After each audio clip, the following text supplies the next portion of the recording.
T'est-il déjà arrivé de faire une promesse en y croyant très fort? Mais la réalité t'a rattrapé. Pourtant, tu étais convaincu, tu t'es dit, cette fois, c'est la bonne. Malheureusement, tu es retombé. Eh bien, vois-tu, Pierre avait dit à Jésus, je donnerai ma vie pour toi. Mais quelques heures plus tard, il jurait ne jamais avoir entendu parler de Jésus. Mais vois-tu, ce n'était pas la fin de son histoire, plutôt un nouveau commencement.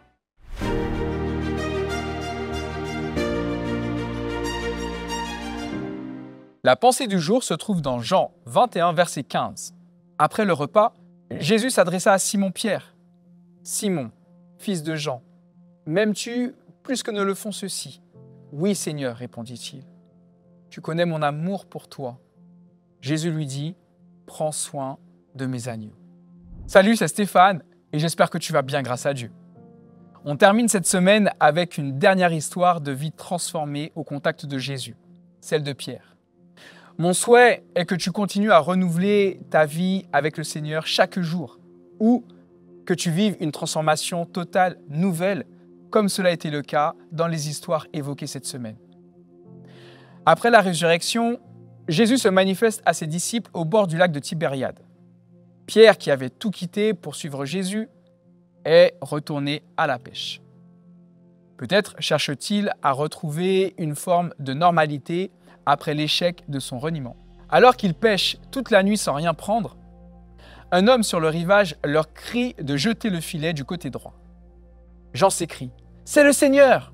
Aussitôt, Pierre, dans un élan typique de son caractère, saute à l'eau pour rejoindre Jésus à la nage. Sur la plage, Jésus a déjà préparé un feu et un repas. Détail marquant, le feu de braise est mentionné comme celui autour duquel Pierre avait renié Jésus. Le décor n'est pas anodin. Jésus va ramener Pierre au lieu de sa chute pour le relever. Après le repas, Jésus s'adresse à lui personnellement. Il lui pose 3 fois une question simple mais essentielle. « Simon, fils de Jonas, m'aimes-tu » À chaque réponse affirmative, Jésus lui confie un rôle de berger. « Paie mes brebis. Sois le berger de mes agneaux. Paie mes brebis. » Enfin, il conclut avec les mêmes mots qu'au tout début de leur rencontre. « Suis-moi. » Jésus, tu vois, ne fait pas comme si rien ne s'était passé, ni ne balaye le reniement de Pierre sous le tapis. Il ne le confronte pas avec dureté non plus. Il ne l'accuse pas, ne le culpabilise pas. Il le rejoint avec douceur et l'amène à revisiter non pas son échec, mais son cœur. « M'aimes-tu » Il n'y a pas de « pourquoi m'as-tu trahi ?» ni « es-tu digne de continuer ?» ou encore « es-tu assez repentant ?» Non, il y a simplement un « m'aimes-tu » Cette question bouleversante va droit à l'essentiel. Ce n'est pas la perfection que Jésus cherche, mais un amour vrai. Et c'est cette relation, cette connexion du cœur qui restaure Pierre. Il est brisé, mais plus lucide sur lui-même et plus humble. Jésus ne va pas le reléguer sur le banc de touche. Il le remet debout, en marche, et lui confie de nouveau sa mission. Paie mes brebis. Tu as peut-être, toi aussi, vécu une chute douloureuse, une faute que tu pensais ne jamais commettre, une trahison de tes propres valeurs. Tu t'étais promis, par exemple, de ne pas recommencer, mais tu es tombé. Et tu te tiens depuis à l'écart. Peut-être que tu t'es toi-même disqualifié et convaincu que Dieu ne pourra plus vraiment se servir de toi ou que tu as été trop abîmé. Mais Jésus vient à ta rencontre aujourd'hui sur le rivage de ta vie. Là où tu pensais t'être échappé. Il ne t'ignore pas. Il ne t'accuse pas non plus.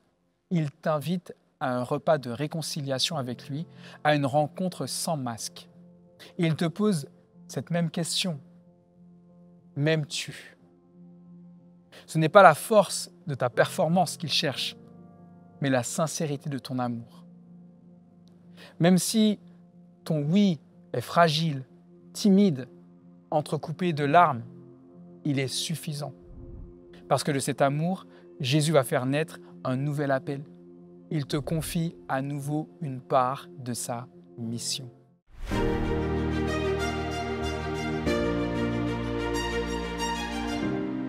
Aujourd'hui, réponds à Jésus dans la prière comme si tu étais face à lui. Seigneur, tu sais tout, tu sais que je t'aime. Puis, écris un engagement concret pour la semaine à venir. Un pas pour le suivre malgré ton passé. Servir, prier, demander pardon, témoigner. Ton appel ne s'arrête pas à ton échec. Il recommence avec ton amour pour Jésus. Que Dieu te bénisse abondamment.